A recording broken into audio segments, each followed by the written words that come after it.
The House will come to order. Members will be in their seats. The clerk will open the roll, and you may record your presence. Please rise and give your attention to the guest chaplain, Reverend Davin Peoples of the Heartland Worship Center, Topeka, followed by the Pledge of Allegiance, led by Representative Bourgeon. Good morning. Dear Heavenly Father, I come before you today to ask that your will be done here in this Capitol building. I pray your Holy Spirit will lead and guide each and every heart and mind in this place.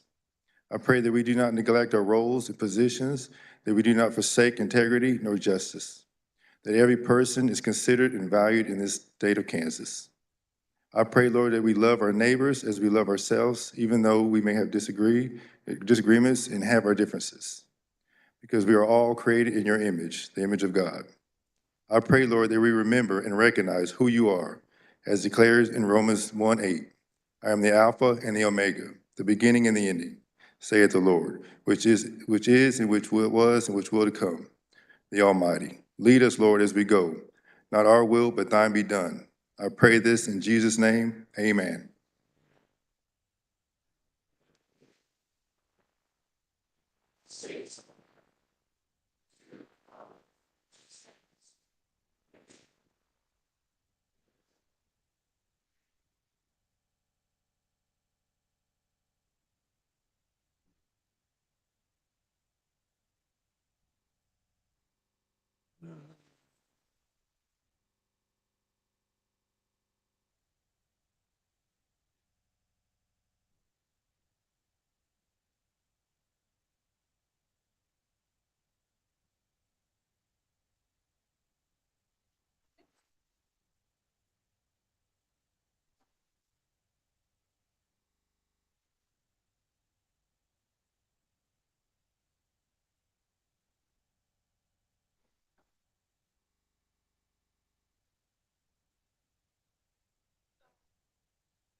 Has every member had an opportunity to record their presence?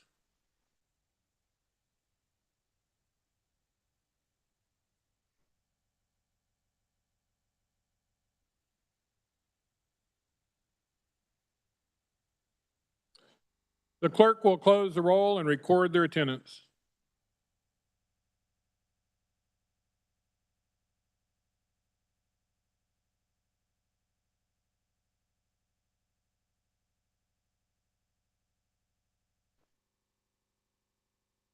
The speaker recognizes Representative Williams, Howe, and Blue on a point of personal privilege.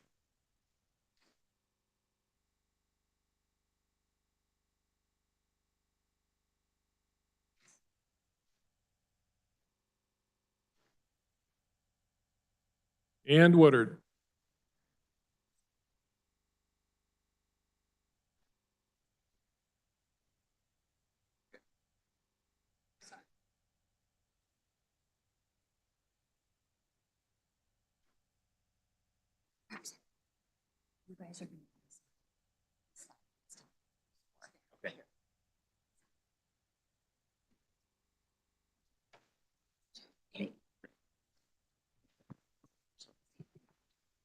All right. Thank you, Mr. Speaker. Morning, everyone. Today, we are recognizing 7 exceptional young leaders from our 6 state universities and Washburn University. Each of these leaders was elected by their student bodies to serve as student body president for the spring 2022 through spring 2023 school year. Along with the role of serving as student body president, these leaders also serve on the Student Advisory Committee established by the legislature in 1975 to represent students before the Kansas Board of Regents. To serve on the advisory committee, statute requires the person to be highest student executive officer elected by the student body. And I'm standing up here as a former KU student body vice president. Happy to be here. These student leaders have worked closely with our Board of Regents to identify common goals and issues that impact students at our universities. A few of those issues include fighting for emergency food pantries for students at each campus, working to reduce the cost of textbooks through widespread adoption of OERs or open educational resources, and providing input and support of the board's adoptions of free speech rights of our university students. Today, we honor the hard work, the bold leadership, and the persistent commitment to serve that is exemplified by our Kansas student body presidents. It is now our honor to recognize our student body presidents who also serve on the Kansas Board of Regents Advisory Committee. So with that, I will announce each one and hold your applause till the end. Fort Hays State University Student Body President, Ryan Stanley. Wichita State University Student Body President, John Kirk. Kansas State University Student Body President and Vice Chair of the K-Board Advisory Committee, Parker Volgamore. Pittsburgh State University Student Body President, Taryn Brenner. Emporia State University Student Body President, Bella Price. Washburn University Student Body President, Shaden Haynes. We also have KU's student body representative from the medical center, and so she is here as well, not serving as the student body president. And we also have my daughter, Kansas University Student Body President and Chair of K-Board Advisory Committee, Sadie Williams.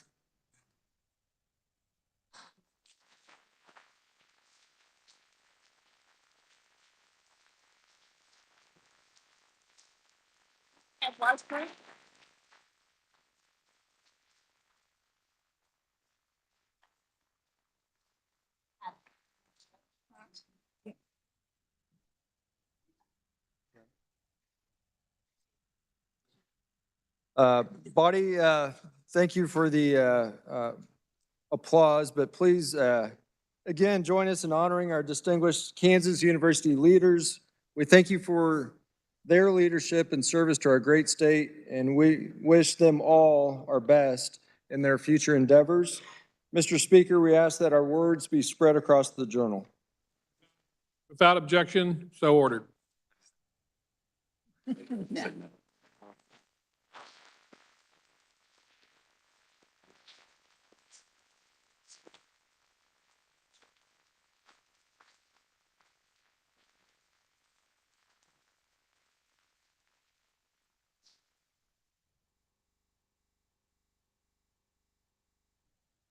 Introduction of bills and concurrent resolutions. The clerk will read. House Bill number 2417 by the Committee on Federal and State Affairs, an act concerning health and health care relating to medical cannabis, creating the Medical Cannabis Regulation Act, providing for licensure and regulation of the cultivation, processing, distribution, sale, and use of medical cannabis, delegating administrative duties and functions to the Secretary of Health and Environment, Secretary of Revenue, Board of Healing Arts, and Board of Pharmacy, and the Director of Alcohol and Cannabis Control, imposing fines and penalties for violations of the Act.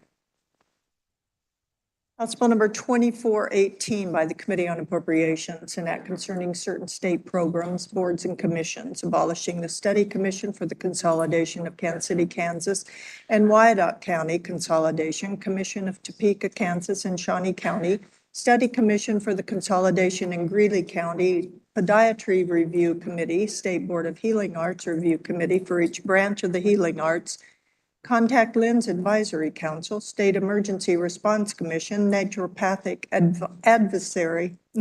Advisory Council, Transportation Vision Task Force, Special Education Funding Task Force, Persian Gulf War Veterans Health Initiative Act, Kansas Export Finance Act, Community Strategic Planning Assistance Act, Natural and Scientific Areas Advisory Board, Public Finance, Transparency Board, Kansas Film Service Commission, Kansas Bioscience Authority, CAN-ED Act, and the Department of Health and Environment Advisory Committees.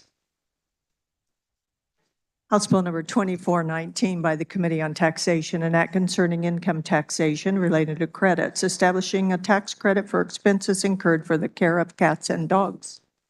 House Bill number 2420 by the Committee on Taxation, an act concerning income taxation relating to withholding taxes, establishing withholding requirements for certain employees who work in multiple states, House Bill number 2421 by the Committee on Taxation, an act concerning sales and compensating use tax relating to city and countywide retailer sales tax, providing countywide retailer sales tax authority for Grant County.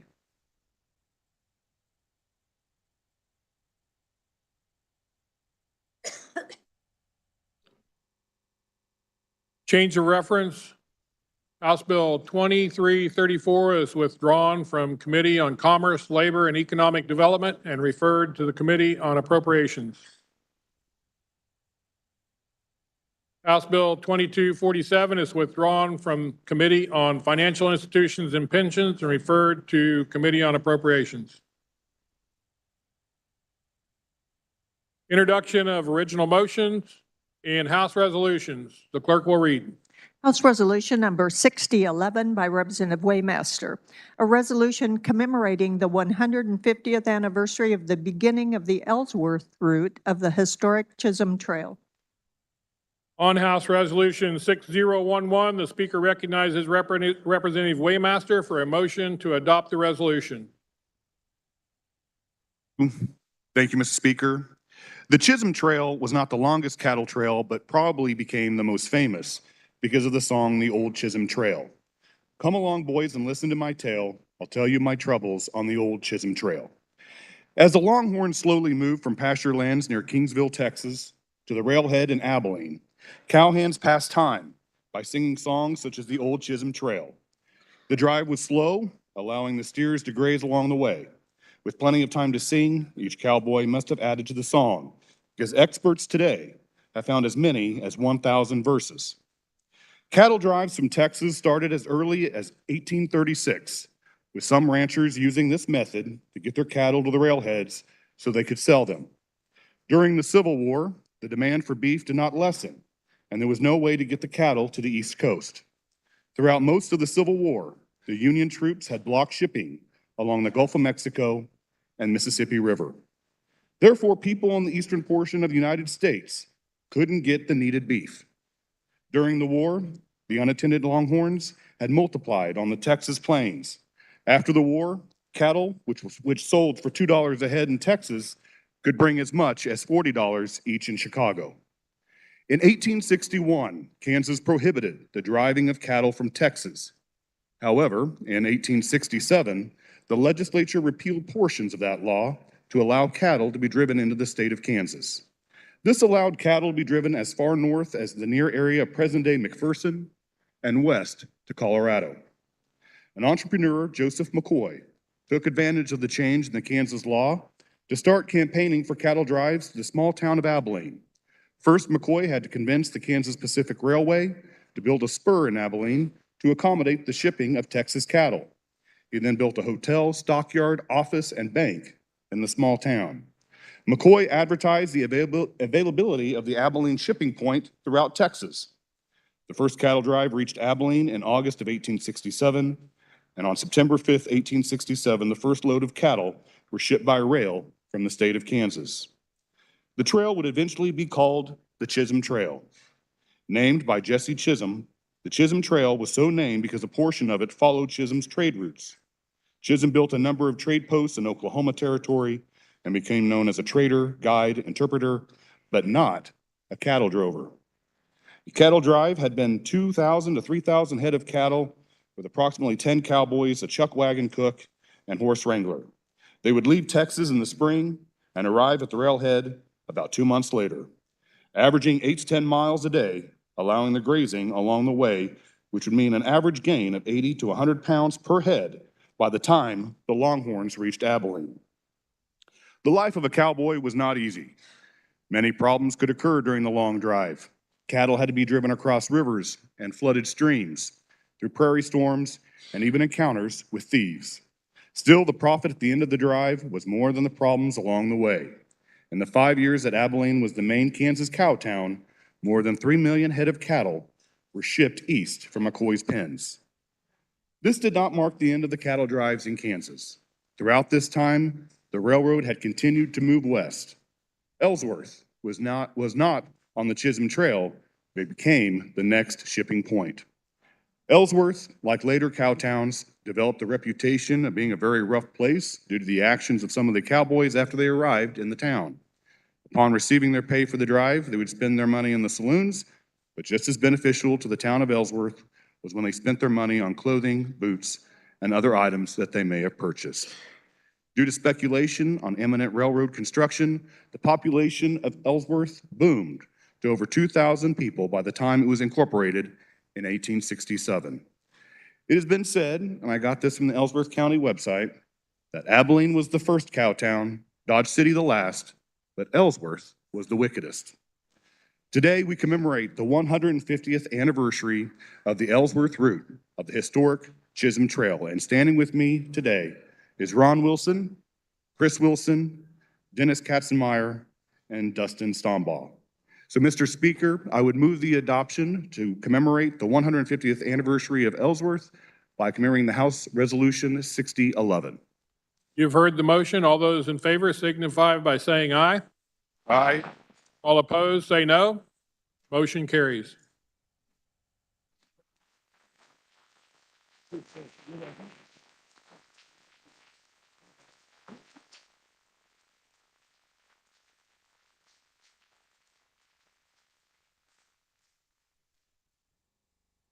Representative Waymaster, do you want your words spread across the journal?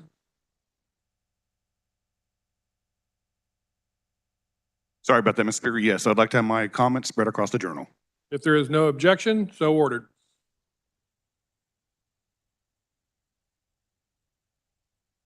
House Bill 2089 appears on the consent calendar for the first day. Is there an objection? Seeing none, it will remain on the consent calendar for the second day. House Bill 2090 appears on the consent calendar for the first day. Is there an objection? Seeing none, it will remain on the consent calendar for the second day. House Bill 2284 appears on the consent calendar for the first day. Is there an objection? Seeing none, it will remain on the consent calendar for the second day. House Bill 2285 appears on the consent calendar for the first day. Is there an objection? Seeing none, it will remain on the consent calendar for the second day. Final action on bills and concurrent resolutions. The clerk will read. House Bill number 2027 by Representatives Wassinger and Ballard, an act concerning the Kansas Probate Code relating to probate procedures, persons arrested or charged with felonious killing of the decedent, creating a procedure to prevent distribution of assets until resolution of criminal proceedings. This constitutes final action on House Bill 2027. The clerk will open the roll and you may record your vote.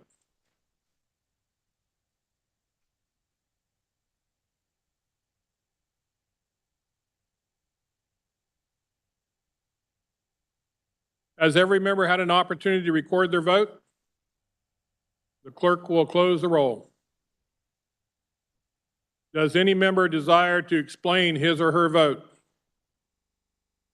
Does any member desire to change his or her vote?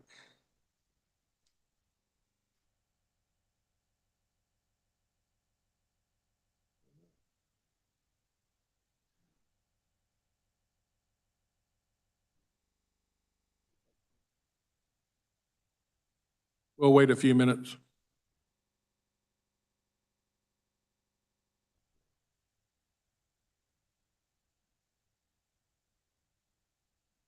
Representative Bergkamp votes aye.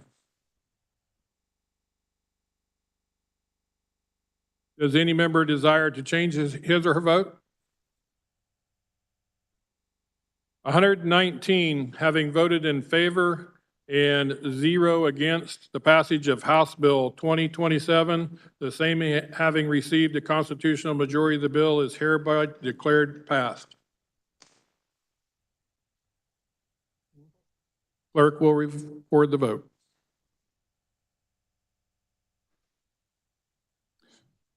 Final action On bills and concurrent resolutions, the clerk will read. House Bill number 2125 by the Committee on Commerce, Labor, and Economic Development, an act concerning the Kansas State Board of Cosmetology relating to powers, duties, and functions thereof, requiring certain administrative actions to be in accordance with the Kansas Administrative Procedure Act and reviewable under the Kansas Judicial Review Act, providing for charitable event permits and demonstration permits to provide tattooing, cosmetic tattooing, or body piercing services, authorizing cease and desist orders against unlicensed providers of tattooing, cosmetic tattooing, or body piercing services, requiring tattoo artists, cosmetic tattoo artists, and body piercers to keep case history cards for 3 years instead of 5 years. This constitutes final action on House Bill 2125. The clerk will open the roll and you may record your vote.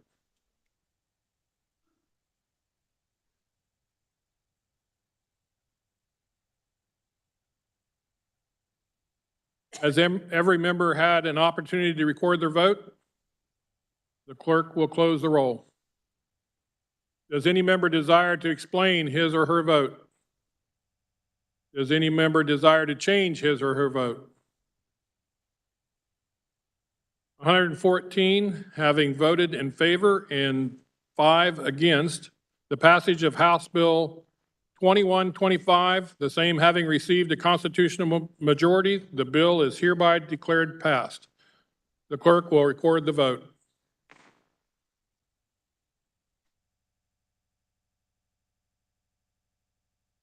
Final action on bills and concurrent resolutions. The clerk will read. House Bill number 2214 by the Committee on Corrections and Juvenile Justice, an act concerning the Department of Corrections relating to facilities, changing the name of Larned Correctional Mental Health Facility to the Larned State Correctional Facility, removing references to facilities that no longer exist. This constitutes final action on House Bill 2214. The clerk will open the roll and you may record your vote.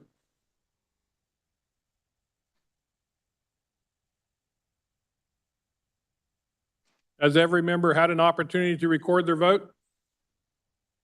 The clerk will close the roll.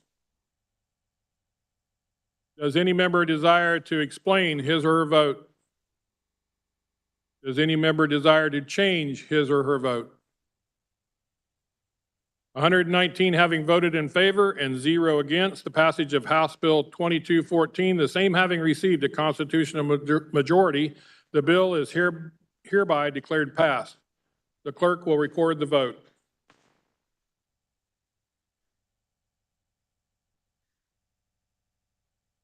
Speaker recognizes Majority Leader Croft for a motion to resolve to the Committee of the Whole.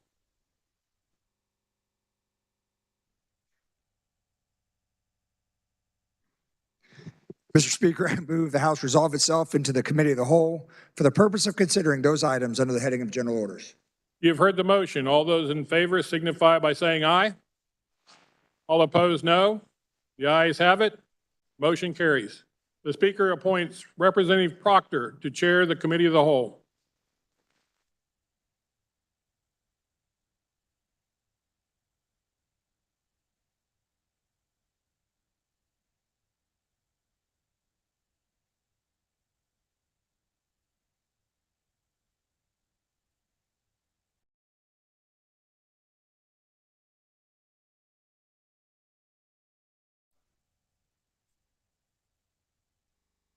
Morning, body. The first order of business is House Bill 2060. For the purposes of carrying House Bill 2060, the chair recognizes Representative Schmo.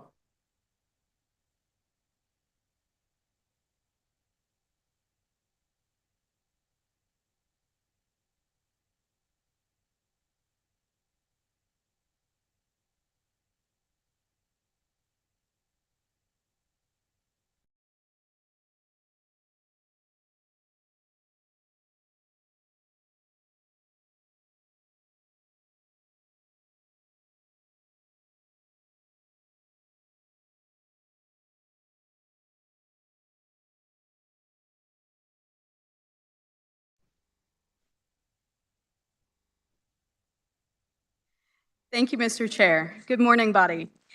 House Bill 2060 establishes the Special Education and Related Services Funding Task Force, which passed out of committee with no amendments.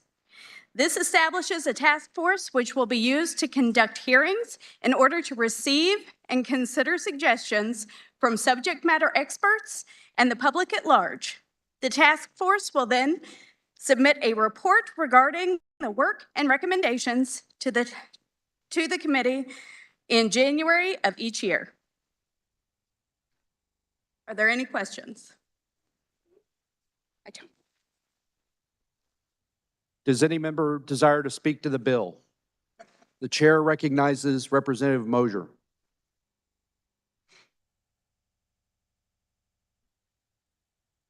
I have, thank you, Mr. Chairman. I have a couple of questions for the bringer of the bill. Bring them. I have the joy of being Representative Schmoy's mentor, and the few times that I've spent with her, she's pretty amazing. She's not as nervous as I am right now. I'll just let you know that. You have a fervor for special education, correct? Absolutely. I have worked in that field and I know it from the inside out. Can you share a couple of your experiences over the years in special education? Absolutely. The people that I met the first day that I walked into the special education classroom, the life skills elementary classroom that I worked in, I did not realize at the time, but I was meeting some of the best, most motivated people I have ever met in my life. These are individuals that they work harder just to be present with you in that moment than most of us will ever work in our life. And so any chance that we get to service them better, the better we are as a whole. Thank you. If you look at the board, there are several people that have questions about this. Not really. There are some, and there will be debate, and you will handle it. So Thank you. I welcome appreciate to the that. House. Thank you. We're going to do great things.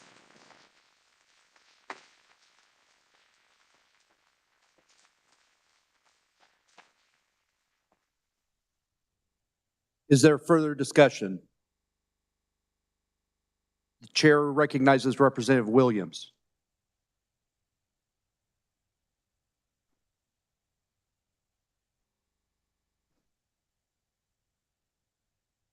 The chair recognizes Representative Nguyen.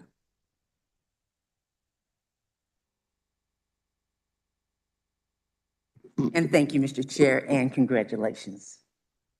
I have an amendment.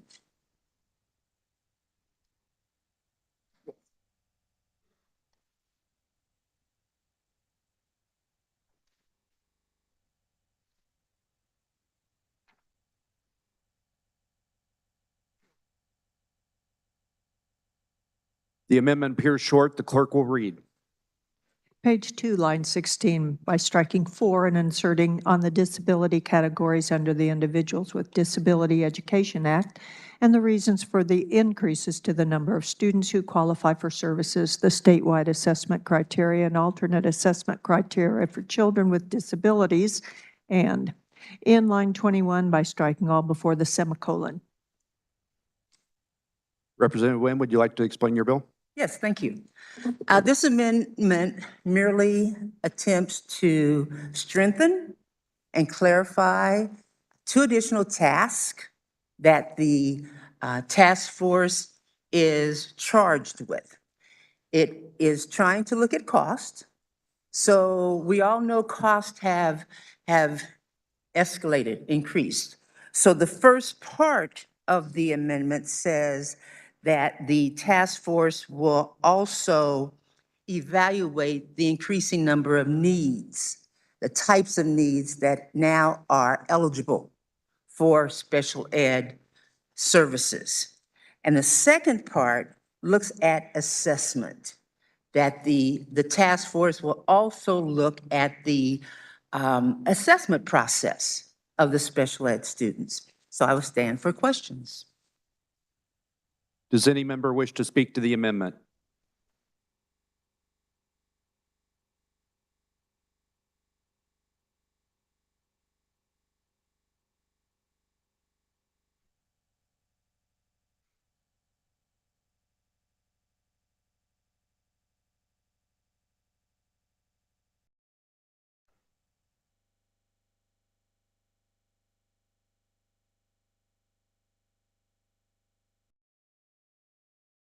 The chair recognizes Representative Schmoy to speak to the amendment.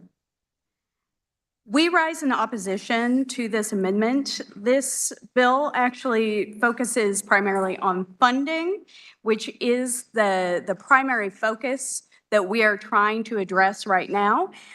This really could be brought up as an interim in the committee.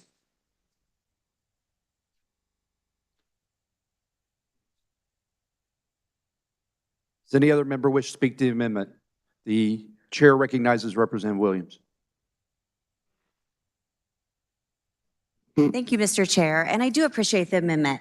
That type of discussion we didn't actually have in committee when we passed this out of committee, but it is something that an interim committee could spend time on. It would take We've had one special education interim last year in 2022, and we could have more because it's a complicated, very in-depth issue.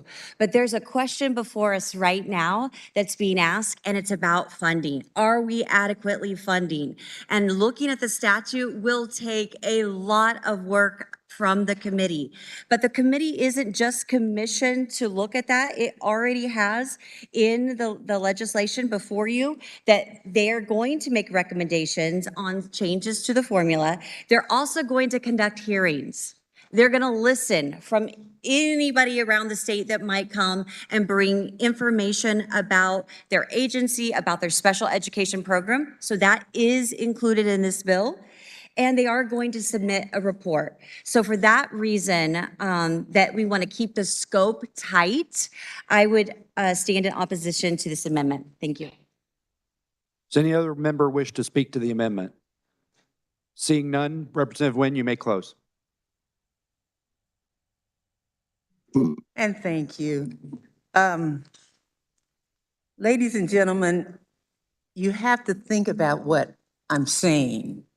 If you're going to study funding, you have to understand cost.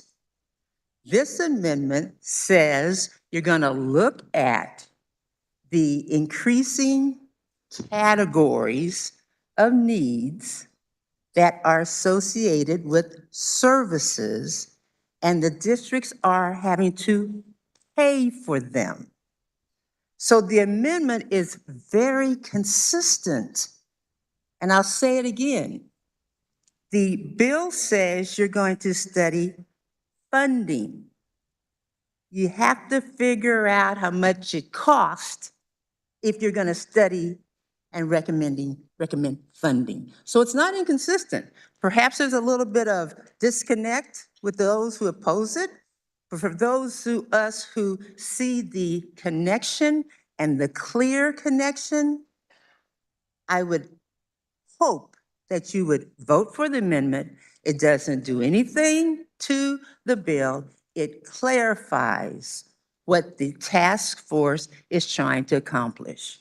I move my amendment, and I hope you support it. Thank you. You've heard the motion by Representative Nguyen to amend. All those in favor signify by saying aye. All those opposed, no. The noes appear to have it. Division has been called. The clerk will open the roll, and you may record your vote.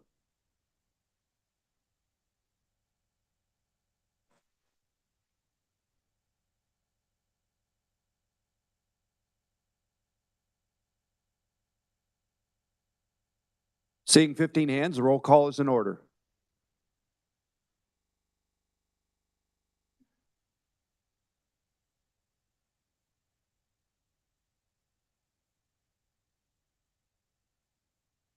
Has every member had a chance to vote? Clerk will close the rolls.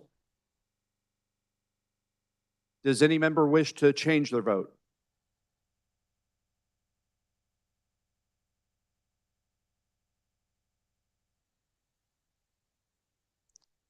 "37 having voted in favor and 81 against, the motion fails.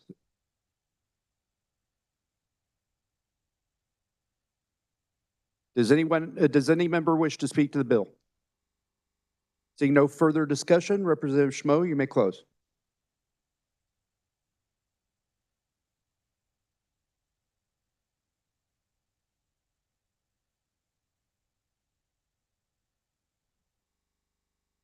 Mr. Chair, I move that when the committee rises and reports, it reports HB 2060 favorably for passage. You've heard the motion by Representative Schmo to report House Bill 2060 favorably. All those in favor signify by saying aye. Opposed, nay.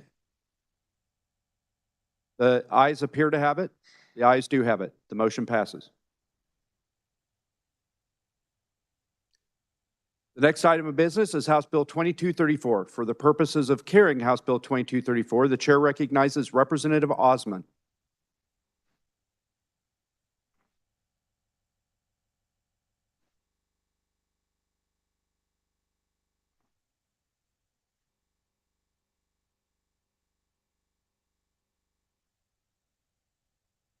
Thank you, Mr. Chair.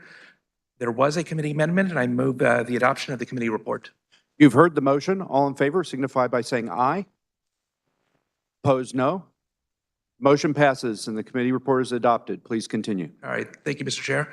The House Bill 2234 is a pretty simple bill. It increases the measure for the cost threshold for state construction projects when requiring a negotiating committee. It's currently at $1 million. We're raising it up to $1.5 million. So it's effectively modifying two different statutes, KSA 75-1253, which was last modified in 2015, and KSA 75-5804, which was last modified in 2006. And so it's been a while since it's last been modified. So what we're trying to do is move it up to $1.5 million. But in addition to that, there was an amendment to change it to increase continually based on the consumer price index so that we don't have to continue modifying this on a yearly basis or coming back at a future time. Hopefully, this should help take care of the problem.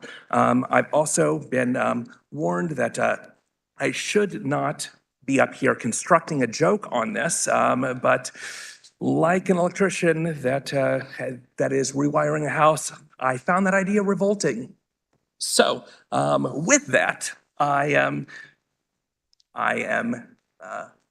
urge support of this bill, and I'm open to any questions or comments. Thank you. Does any member desire to speak to the bill? Okay. Seeing none, you may close. Okay. All right, thank you, Mr. Chair. So, Mr. Chair, I move that when the committee rises and report, it reports HB 2234 favorably for passage. You've heard the motion from Representative Osmond to report House Bill 2234 favorably. All in favor signify by saying aye. All opposed, nay. The ayes appear to have it. The ayes do have it. The motion passes.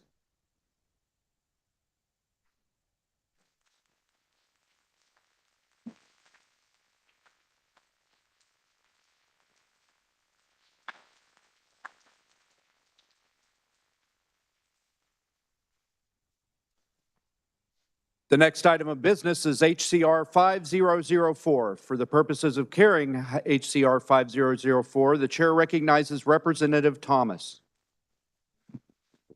Thank you, Mr. Speaker. There were committee amendments. I move adoption of the committee report. You've heard the motion. All in favor signify by saying aye. Opposed, no. The motion passes and the committee report is adopted. Please continue. Thank you, body. I have a number I would like you to remember as I talk about this bill. That number is 0.019%. Remember that number. We'll get back to that in a minute. In 1975, the Education for All Handicapped Act was passed and then renamed to the Individuals with Disabilities Education Act in 1990. This addressed special needs children with disability at a time where in the early 70s, only 1 in 5 were accommodated. 3.5 million kids were considered warehoused in segregated facilities. Because of the IDEA Act or IDEA Act, the federal government has obligated itself in this federally funded program to cover up to 40% of the cost of special education. The current level of funding from the federal government is at 13% right now. What this bill does is send a letter to our federal delegation that they need to up the ante. They need to contribute to fund at a level that they set out for themselves. This resolution has bipartisan support. It has signatures of members of both parties and members of the K-12 Budget Committee and the Education Committee. Now, with that being said, I want to go back to that number I gave you, 0.019%. This year, it's estimated that federal funding is short on special ed funding in Kansas by $330 million. That is 0.019% of the $1.7 trillion federal spending package that just passed and signed by the president. If every state in the union were to get $330 million for special ed funding, that would be still less than 1% of that entire spending bill. This is unacceptable.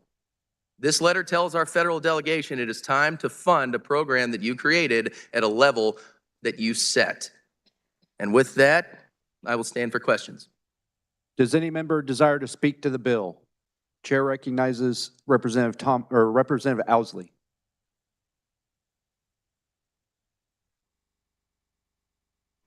Thank you, Mr. Chair. Buddy, I did sign this resolution, and I think it'd be great if our federal partners would kick in more for the special education excess costs throughout the nation, and especially here in Kansas. I just wanted to bring to the body's attention that by passing the last bill, creating the task force to study the special education funding, and passing this resolution encouraging our federal delegation to increase funding does not excuse us from our obligation to fund the excess cost to the 92%. And I hope that as we get closer to the K-12 budget discussion, that this body will keep that in mind. Thank you. Is there further discussion? If there's no further discussion, Representative Thomas, you may close. Thank you, Mr. Speaker. I would like to point out very briefly that if the federal delegation of the feds were able to fund at the proper level that they set out for themselves, not only would we be at the 92% excess cost, we would far exceed that. So that is why the state is requesting the federal government do their job. And with that, Mr. Speaker, I move that when the committee rises and reports, it reports HCR 5004 favorably for passage. You've heard the motion by Representative Thomas to report HCR 5004 favorably. All of those in favor signify by saying aye. Opposed, nay. The ayes appear to have it. The ayes do have it. Motion passes. Next item of business is House Bill 2021. For the purpose of carrying House Bill 2021, the chair recognizes Representative Owens. Thank you, Mr. Chairman. There were committee amendments. I move adoption of the committee report. You've heard the motion. All in favor signify by saying aye. Aye. Opposed, no. The motion passes and the committee report is adopted. Please continue. Thank you. Colleagues, House Bill 2021 comes to us from Corrections Juvenile Justice Committee today. And before we dive into the bill, I want to give you just a little bit of pretext on what has led to this. So back in 2016, the Kansas Legislature passed Senate Bill 367, which was a true remarkable piece of juvenile justice reform. It really reformed and really changed the way that we handle juvenile services in the state of Kansas, and I believe very much for the better. But this legislation, like many others that are comprehensive in nature, require us to go back and visit the areas that we fail at, and that is what 2021 does. So let me touch on the few things that 2021 does specifically. One, it expands the statutory use of evidence-based program funds to include other juvenile justice stakeholders.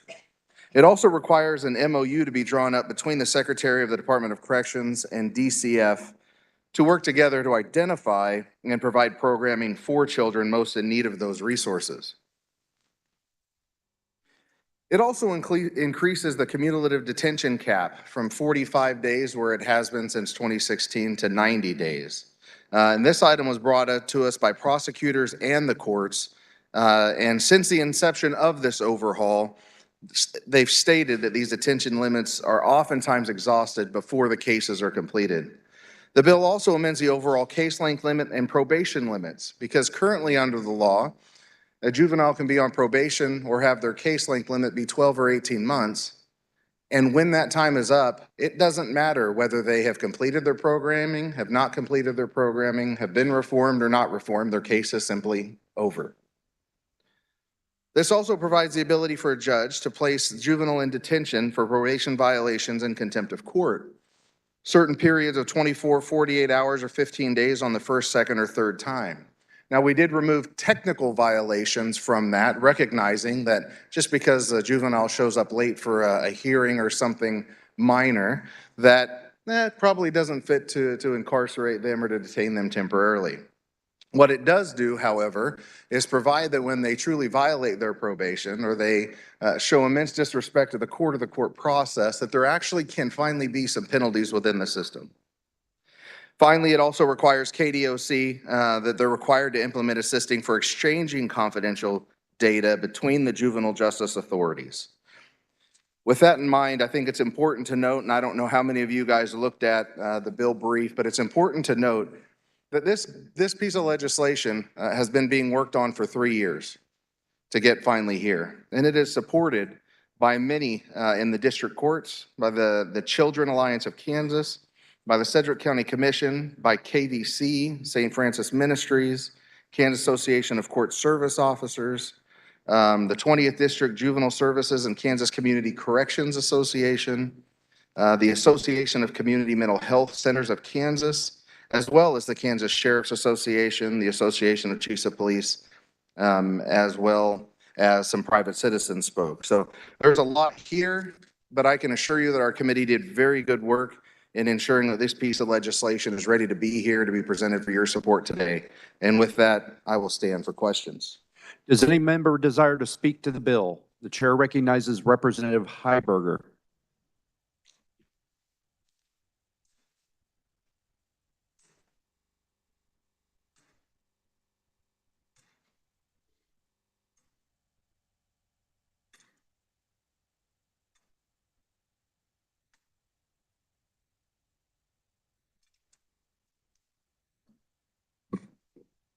Thank you, Mr. Chair.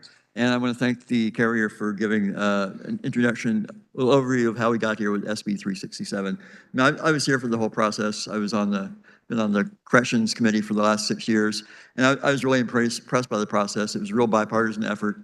We came together, listened to lots and lots of data, and that bill was really data-driven.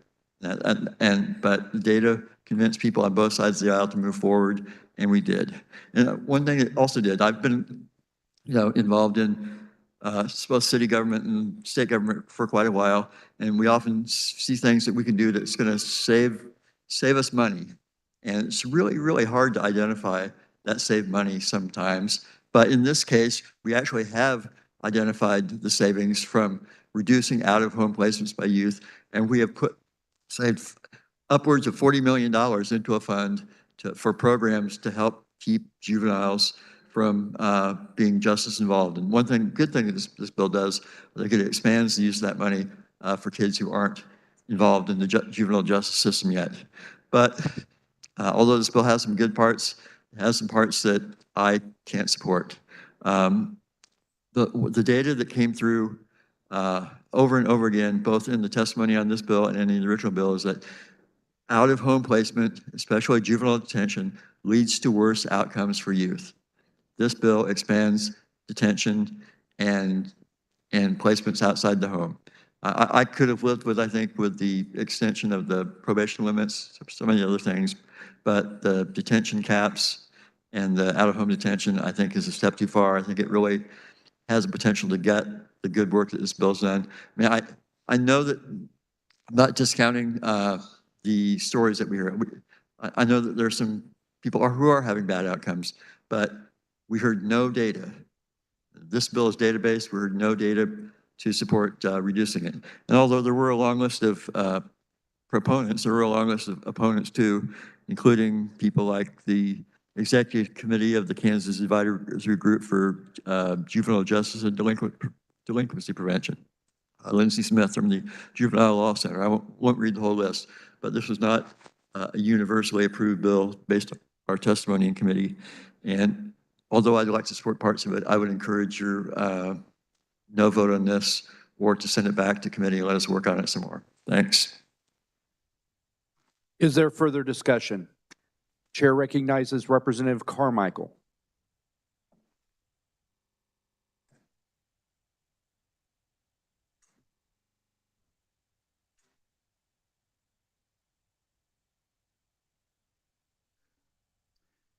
Thank you, Mr. Chairman. Would the carrier of the bill stand for a few friendly questions?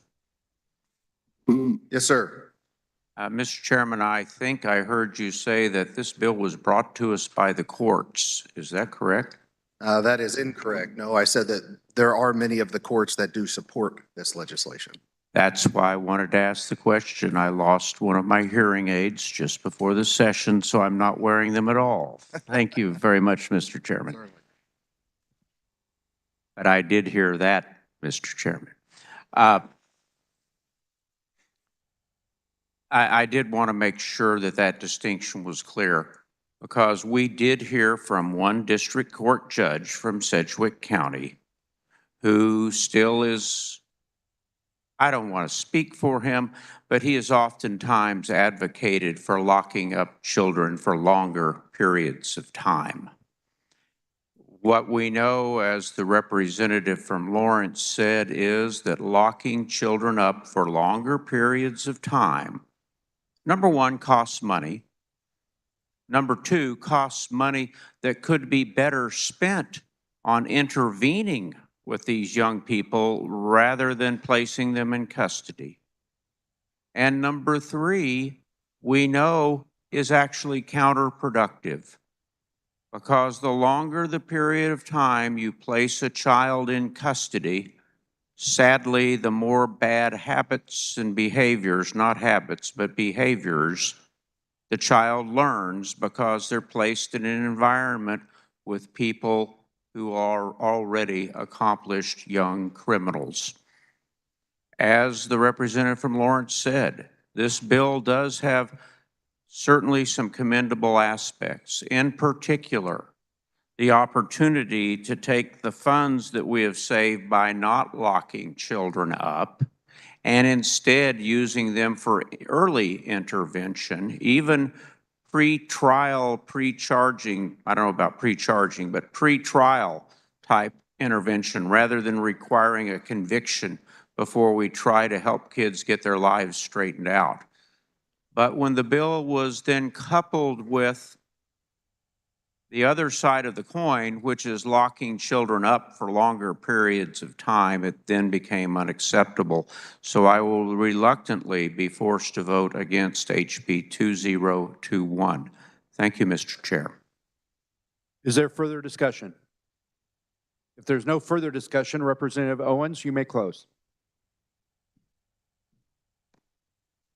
Thank you very much, Mr. Chair.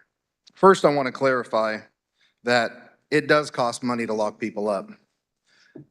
But once in a while, it becomes necessary, and this only attaches just the fringe, because right now what we're doing in lieu of that is we're making these kids sink kids and we're placing them in foster care. We had a joint committee hearing on that very thing, and we heard very clearly that that is exactly what's happening. And that's because we closed down the YRC2 program with 367, so there really aren't any specialized out-of-home placement locations for these youth. Now, that's something that I do look forward to working on in the interim and possibly bringing a solution back. But for right now, this is a far better solution than where they are. The funds will continue to flow. The savings will continue to exist because, again, we're talking about very short amounts of times and very specialized uses in which they apply. And finally, just to clarify, this does not gut 367. 367 is a remarkable piece of legislation, and the folks that worked on that absolutely deserve to be commended for their many years of work in reforming our juvenile justice system. But as I stated to begin with, no comprehensive piece of legislation ever gets it 100% right. It simply doesn't. And then it becomes our responsibility as legislators to recognize, to listen to the people on the ground that are interacting with these youth every single day and make the needed changes. And that is what this bill is a product of. So, Mr. Chair, I move that when the committee rises and reports, it reports House Bill 2021 favorably for passage. You've heard the motion by Representative Owens to report House Bill 2021 favorably. All those in favor signify by saying aye. Opposed, nay. The ayes appear to have it. The ayes do have it. The motion passes. This concludes our general orders. The chair recognizes the majority leader. Mr. Chair, I move we rise and report. You've heard the motion to rise and report. All in favor, say aye. Opposed, no. The motion passes.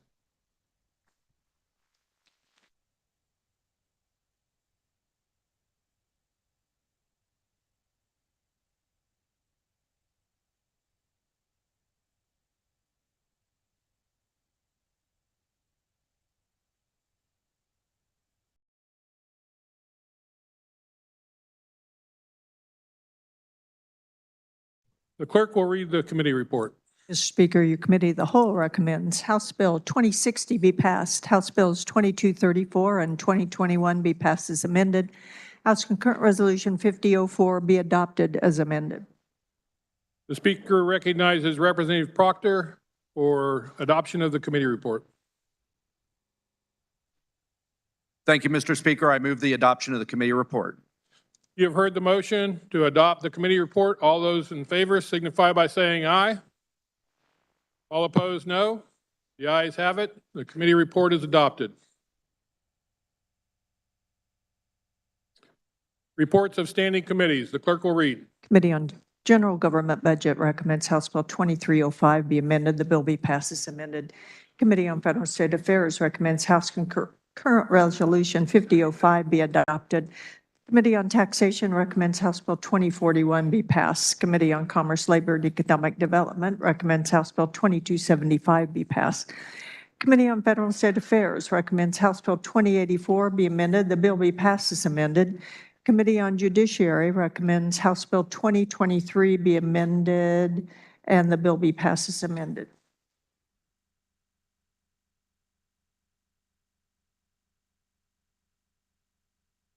Is there any objection to returning to that order of business, introduction of bills and concurrent resolutions? Seeing no objection, the clerk will read. House Bill number 2422 by the Committee on Federal and State Affairs, an act concerning the State Fire Marshal, eliminating the statutory qualifications of the Chief Inspector for boiler safety.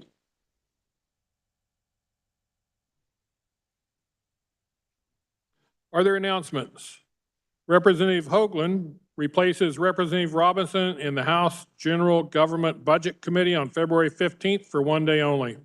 Representative Hsu replaces Representative Luis Ruiz on the House Federal and State Affairs Committee on February 16th for one day only. The chair recognizes Representative Riley.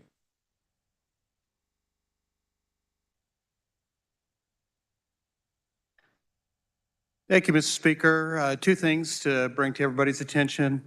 I'm just about finished with this St. Patrick's Day resolution. We've got about 40 names on here for anyone that is supportive of St. Patrick's Day or enjoys St. Patrick's Day or loves green or whatever. I've got that if you'd like to sign up for that. And then tomorrow morning at 7 a.m., room 142, we're having our legislative prayer breakfast. And again, we will have a guest speaker come in from 7 o'clock till about 7:45. It's always great information, good, positive information. So hope to see you there at 7 o'clock. Thank you. Chair recognizes Representative Stogsdill.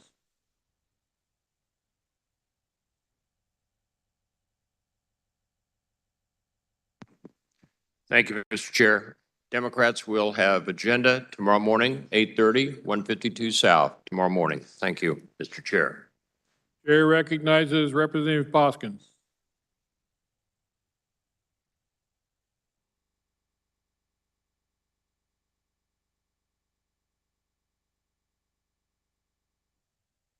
Thank you, Mr. Speaker. I have two announcements. First, the Early Learning Caucus will meet Monday, February 20th in room 118 North, and we will be reviewing childcare in Kansas, challenges and opportunities. I hope that you will join us for that. And then Johnson County delegation has lunch at noon in 582 North, and we will hear from the Kansas Society of Professional Engineers. Johnson County delegation at noon, 582 North. Thank you. Chair recognizes Representative Ballard.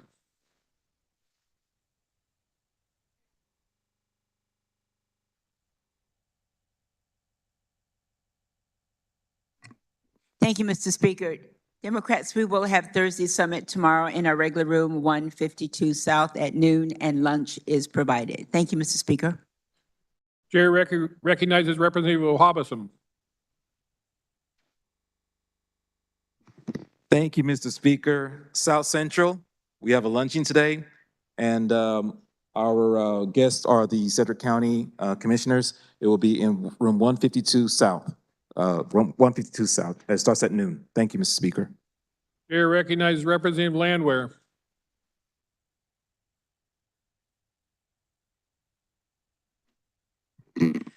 Health and Human Services will meet today at 1:30 at their normal time. If we do not complete our business, we will reconvene in the same room at 5 p.m.